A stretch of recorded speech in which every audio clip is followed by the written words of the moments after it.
to kill me. For my baby. Rub my seasoning.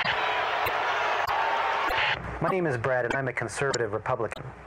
Last summer, I happened to come across a video on the internet about the World Trade Center collapse on September 11th. As a kind of demolition hobbyist, I downloaded it and watched it. The title was Painful Deceptions by a guy called Eric Hufschmidt. The video made me angry. I was determined to prove the maker of this video wrong. I purchased DVDs about 9/11 from CBS and PBS Nova, including one made by the Naudet brothers. These were considered the official videos. And after watching them carefully and researching thousands of websites and archives on the internet, literally not sleeping for an entire week, I realized that the official story, not Eric Hufschmidt's Painful Deceptions, was unprovable, unsubstantiated, absolutely wrong. What you're about to see is information you should already know. Our news reporters, government, and media should have made all this material available to every one of us. Ask yourself why you've never seen it on TV. This is as close as we can get to the base of the World Trade Center. You can see the firemen assembled here, the police officers have got in.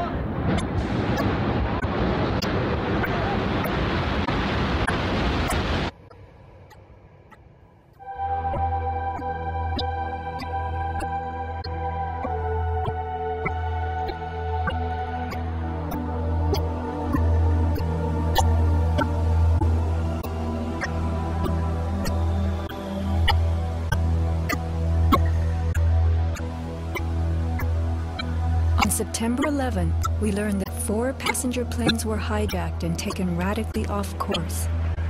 Within an hour, 2 of the planes had flown into the enormous steel towers of the World Trade Center, creating fires and eventually toppling them.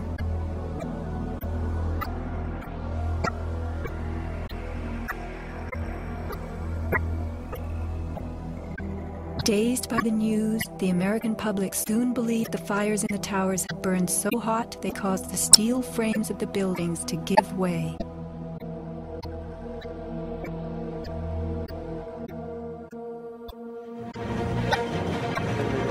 A myth developed, fed by official sources through the media to a bewildered audience.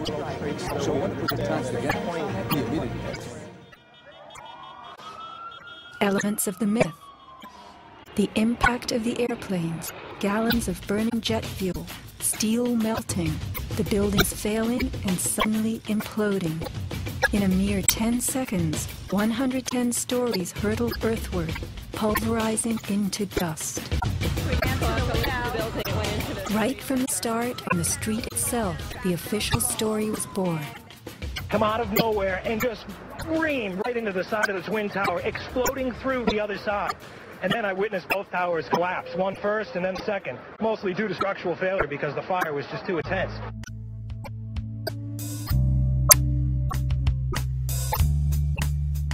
The myth bled into the FEMA report and was echoed by the experts.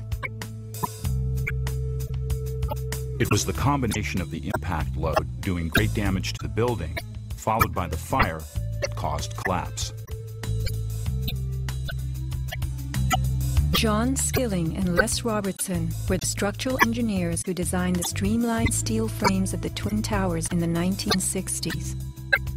Because a wayward Army bomber flew into the Empire State Building in 1945, the towers were built with skyscraper crashes in mind.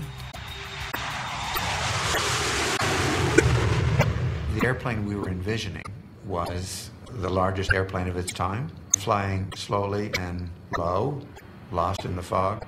We designed the buildings to take the impact of the Boeing 707 hitting the building at any location. But the aircraft that hit the towers was a Boeing 767, heavier than a 707, fueled for a transcontinental flight, and traveling fast. 707s and 767s are comparable. The maximum takeoff weight of a fully loaded 707 is almost 334,000 pounds. As airplanes only carry the fuel load they need, the smaller model 767s that struck the towers were not, in actuality, maximally fueled or close to their maximum takeoff weight. As for the heat of the fires, listen to the radio communications of these New York City firemen. We got police. the pockets of fire. We're shooting to knock it down 2 lines. There you go. 78th floor. And it's look, we got tanks. Outside the pockets of fire. We got tanks. Isolated pockets of fire. 2 water lines to knock them down. FEMA's executive summary relays that much of the fuel in the planes, jet-grade kerosene, was consumed by the initial fireballs and the following few minutes of fire. It then tells us that the burning jet fuel spread between floors and ignited the building's contents, causing more fire and generating heat. This was somehow enough to bring down the tower's 47-column steel core, 236 exterior columns, and thousands of steel trusses all at the same time. Watch the tower smoking in the aftermath of the plane strikes. If you have ever tried to light a wood fire, you will know that smoking logs tell you the fire is not burning successfully. Smoke is the sign of an oxygen-starved fire. The Twin Towers stood for over an hour, smoldering but not flaming. During that time, thousands of people were evacuated by way of the stairwells. Others, trapped by debris, stood in the smoke-filled windows and signaled for help. In fact, the towers did what they were built to do. The building was designed to have a fully loaded 707 crash into it. That was the largest plane at the time. I believe that the building probably could sustain multiple impacts of jetliners because this structure is like the mosquito netting on your screen door, this intense grid, and the jet plane is just a pencil puncturing that screen netting. It really does nothing to the screen netting. The towers were built to withstand 140-mile-an-hour gusts produced by winter storms. Anyone in them on a windy day could feel them swaying. The single impact of a jetliner was no more of a blow than the continued battering of a hurricane. I was just putting my stuff away, and all of a sudden we heard a loud crash, and the building started shaking, kind of moving like a wave. New Yorkers were stunned 1 hour later when the first tower fell. To the best of my knowledge, the considerations of the fuel in the airplane in terms of an explosion or a great fire was not considered. Now, we were not responsible for that aspect of the design. Imagine building expressly for airplane impact, but never thinking of the fuel.